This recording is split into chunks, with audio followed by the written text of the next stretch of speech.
Well, I realized after a while that I just really wasn't a New York guy. When I first moved there, my son was in high school. It was an interesting place to be, but with time, I don't know, I mean, Memorial Sloan Kettering was still a wonderful place to work, but it just kind of wore on me. And the other thing is I wanted to, I mean, I sound like I'm become a zealot for tumor immunotherapy. I kind of have, because I think that we are within grasp. I mean, we have curing large fraction of cancers. It's within our grasp now. But the old phase 1, safety, phase 2, look for a clinical signal, phase 3, compare it, whatever the new drug is, the standard of care. We got to start doing combinations, and that model doesn't, to my mind, doesn't work very well. And there's some people here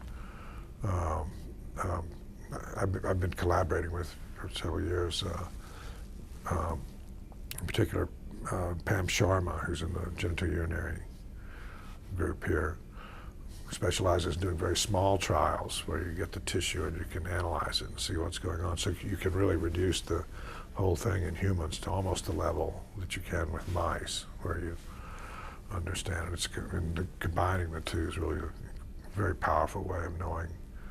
You can test the combination in 10 or 20 patients instead of doing, you're not going to do anything dangerous. I mean, you got to be careful about that, but you can just do small trials and analyze them and decide this combination looks good, this one doesn't look so good, before you go to the 800 patient trial, where you look for a statistically significant difference from the standard of care. And so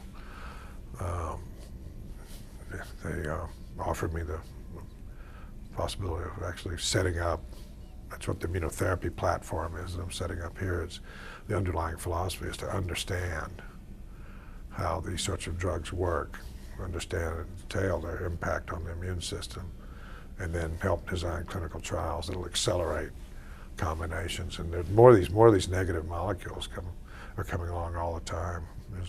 We found another one about 10 years ago that we're still working on, and other people have found 4 or 5 more. I mean, there are several of these out, and they all work differently, which is interesting because that means you can put them together and they're additive, And so it's an exciting time.